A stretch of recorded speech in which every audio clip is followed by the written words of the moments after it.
আচ্ছা ঠিক আছে, আমি পাগলই হলাম, মুক্তিযুদ্ধ করে এখন পাগলের ভূমিকা অবতীর্ণ হয়েছে। এই ছেলেপেলেরাও আমার নামে ফজু পাগলা স্লোগানে দিয়েছে, আমি বাংলাদেশের একজন পাগলা। তোকে আমি কোনোদিন ভয় করি না, কিন্তু অপমৃত্যু আমার কাছে সবচেয়ে বেশি লজ্জাজনক। এই ছোট ছোট ছেলে মেয়ে আমার সন্তানের সমান, এরা স্লোগান আমার নামে দিল, ফজু পাগলাকে গ্রেপ্তার করো ইত্যাদি ইত্যাদি।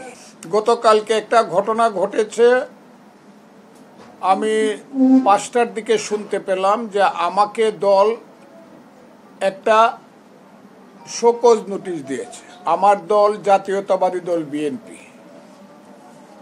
আমি অন্যদের মুখে শুনলাম,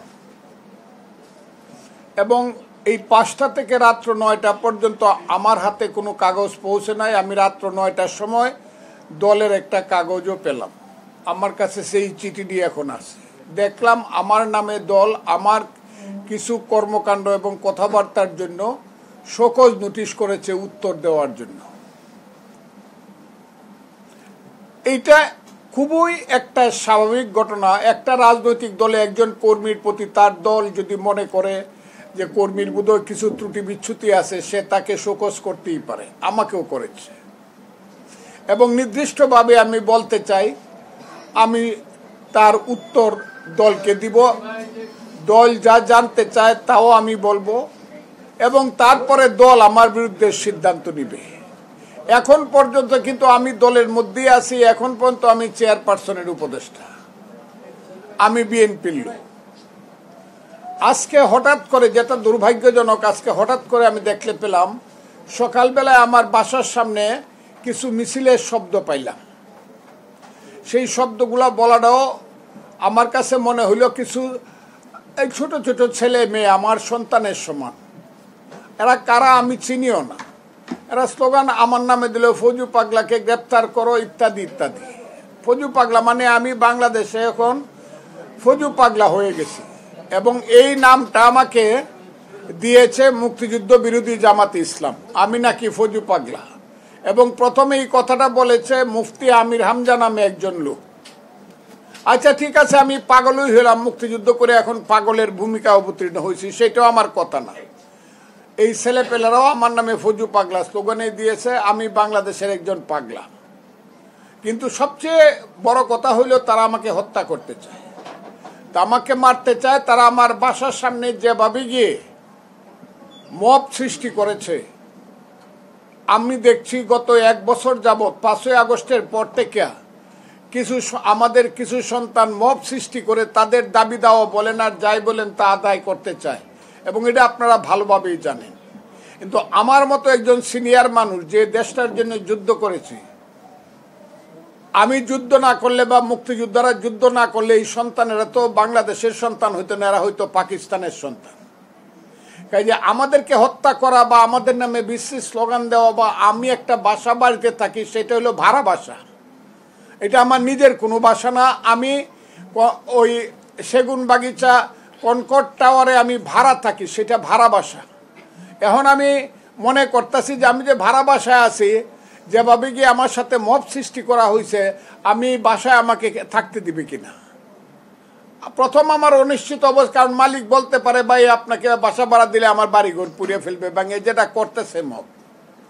2 হইল আমি আমার জীবন নিয়ে চিন্তিত যতটা, তার চেয়ে আমার স্ত্রী আজকে দেখেন আপনি বসে আছে, আমার সন্তানরা ওখানে থাকে। আমার ছোট সন্তান ব্যারিস্টার, আমার আরো 2 সন্তান আছে। এক সন্তান উত্তরাতে থাকে, বড় ছেলে, মেজো ছেলে আছে, সেও চাকরি করে। আমি আজকে বলতে চাই, তারা এই 2 সন্তান আমার সাথে থাকে,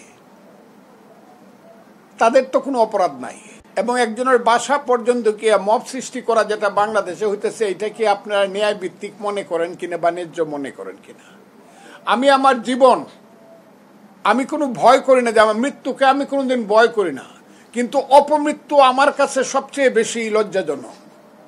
আমার কাছে মনে হচ্ছে দেশ বিদেশ থেকে স্বাধীনতা বিরোধী শক্তির যারা ইউটিউবার এবং যারা তাদের পক্ষে সাংবাদিকতা করে, স্বাধীনতা বিরোধী শক্তির পক্ষে দেশে বিদেশে থেকে বেশ কয়েকদিন যাবৎ প্রথম বলছে ফজলুর রহমানকে মব জাস্টিস করো, তার উপরে মব জাস্টিস এখন প্রযোজ্য। আর ফ্রান্স থেকে 2 জন সাংবাদিক বলছে তাকে হত্যা করাই দরকার। আর কালকে সর্বশেষ পরশু রাত্রে দেখলাম, আমি নামটা আমার, সেও জামাতের একজন ইউটিউবার, সে আমাকে বলছে যে ফজলু পাগলাকে জবাই করেই হত্যা করতে হবে। এই যে অবস্থাটা, এই অবস্থাটা জানানোর জন্য আমি আপনাদের কাছে আসছি, এবং তার রেজাল্ট আমি দেখতেছি আমার বাড়ির সামনে। 7 থেকে 8 জন বা 9 জন ছেলে মেয়ে, এরা কারা কোন দলের আমি চিনি না। এই যে অবস্থা, এই অবস্থাতে আমি তো দেশের একজন নাগরিক, আমার তো বাঁচার অধিকার আছে। আমি প্রথমে বাংলাদেশের জনগণের কাছে হাত জোর করে আহ্বান জানাবো, আমি বাংলাদেশের ফজলুর রহমান, আমি হাত জোর করে আপনাদের জানাবো, আমি একজন মানুষ। আমি হাত জোর করে আপনাদের কাছে, জনগণের কাছে বলতে চাই, আমি একজন মুক্তিযোদ্ধা। আমার বাঁচার অধিকার এই দেশে আছে, এটা আমি মনে করি। এটা আপনারা মনে করেন কিনা, কিন্তু আপনারা কি মনে করেন এইভাবে আমাকে হত্যা করলে পরে বাংলাদেশ এবং বাংলাদেশের যে অবস্থা, সেই অবস্থাটা কি এইরকমই থাকবে? আমাকে হত্যা করা উচিত বলেই আপনারা মনে করেন? আর আমার দলকে আমি বলবো এই কথাটা, দল আমাকে একটা শোকজ করতেই পারে, এটা আমি উত্তর দিব, সেটা দলের সঙ্গে আমার ব্যাপার, তখন দেখা যাবে।